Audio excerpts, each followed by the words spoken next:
ప్రభు నామమునకు మహిమ కలుగునుగాక. బాగున్నారా? ఈ ఉదయకాల సమయంలో మీ అందరికీ కూడా ప్రభు యేసుక్రీస్తు యొక్క ప్రశస్తమైన నామములో ప్రత్యేకమైన వందనాలు, శుభాలు తెలియజేస్తూ ఉన్నాం. దేవుని బిడ్డలారా, నిన్నటి దినాన మీరందరూ కూడా గుడ్ ఫ్రైడే ఆరాధనకు వెళ్ళారా? 7 మాటలను ధ్యానం చేసి చక్కటి విషయాలు నేర్చుకున్నారని, దాని ద్వారా మీ జీవితాల్లో మేలు కలిగిద్దని విశ్వసిస్తూ ఉన్నాను. ఏది అయినప్పటికీ మరలా దేవుడు మరొక దినాన్ని నా జీవితంలో, మీ జీవితంలో ఇచ్చినందుకు ఆ ప్రభువుకి మహిమ చెల్లిస్తూ ఉన్నాను. మంచిది. ఈ ఉదయం కూడా కొన్ని విషయాలు మనం నేర్చుకుందాం. చూడండి, హెబ్రీయులకు రాసిన పత్రిక 13వ అధ్యాయం 12వ వచనం. కావున యేసు కూడా తన స్వరక్తము చేత ప్రజలను పరిశుద్ధపరచుటకై గవిని వెలుపుట శ్రమ పొందెను. యేసు ప్రభువారు మానవుని యొక్క జీవితంలో ఉన్నటువంటి పాపములన్నిటిని కూడా తీసివేయడానికి యేసు ప్రభువారు ఆయనే మానవుడిగా భూమి మీదకి వచ్చి, మానవుడైన ఆయన మరి ఏం చేస్తాడంటే శిలువ మ్రాను మీద మరి ఎన్నో శ్రమలు అనుభవించి మనకి జయమివ్వాలని, మనము పాపమును జయించాలని తన స్వరక్తము చేత ఆయన గవిని వెలుపటికి వెళ్ళి శ్రమ పొందెను.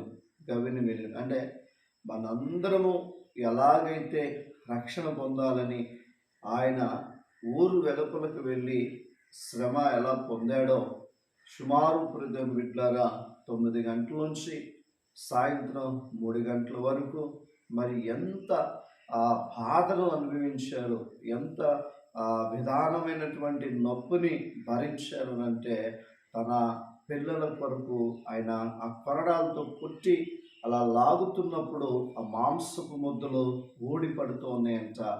ఆ యొక్క కిరీటం పెట్టినప్పుడు ముళ్ళు దిగిపోయి రక్తం అంతా కూడా కళ్ళల్లో ఉండగా కారుతూ ఉంది.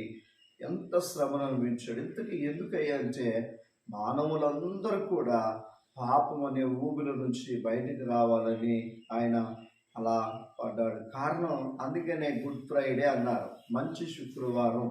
కారణం ఏంటంటే, మనుషులందరి కొరకు ఎవరు పెట్టినటువంటి ప్రాణం ఆయన పెట్టాడు. ఆయన మరి ఇంకొకటండి, ఆయన పరిశుద్ధుడిగా పుట్టాడు. పరిశుద్ధుడి రక్తమే మరి పాపిని విడుదల చేస్తుంది. అంతేగాని ఎవరి రక్తం పడితే వాళ్ళు నేను చచ్చిపోతానండి అని చాలామంది సమాధులకు వెళ్ళిన వాళ్ళు ఉన్నారు. లేవల అందరి సమాధులు అలాగే ఉన్నాయి. యేసు ప్రభు వారి సమాధి మాత్రమే ఈ రోజుకి తెరవబడింది.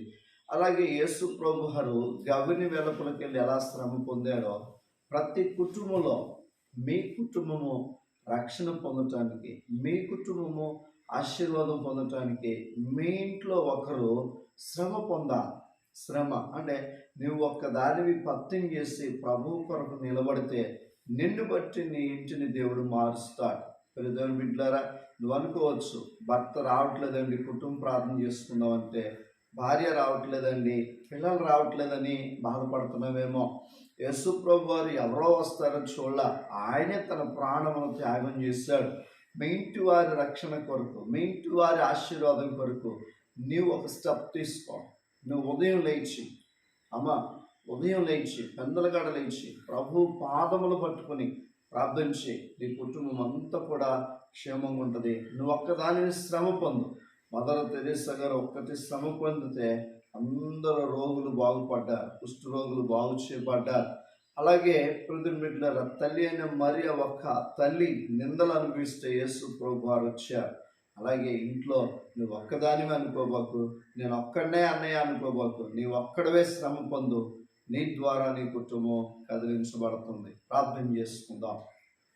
పరిశుద్ధుడా, ప్రేమ కలిగిన దేవా, ఈ ఉదయకాల సమయ రీతిగా చక్కటి వర్తమానం ద్వారా బలపరిచారు. నేను ఒక్కడనే అనుకోకుండా ఒక్కడయ్యున్నా మేము కష్టపడి శ్రమ పొంది, అయ్యా మీరు ఎలాగైతే ప్రాణం విడిచారో మేము కూడా ప్రాణం పోయేంత వరకు కష్టపడి కుటుంబాన్ని కాపాడుకునే భాగ్యాన్ని దయచేయండి.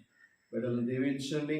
పనిపాట్లకు వెళ్ళేవారిని, హాస్పిటల్లో అనారోగ్యంతో ఉన్నవారిని బాగు చేసి స్వస్థపరచమని, ఈ వర్తమానం అనేకులు చేరి బాగుపడినట్లుగా సహాయం చేయమని యేసు నామములో అడుగుచున్నాను తండ్రి. Amen. God bless you. Thank you all.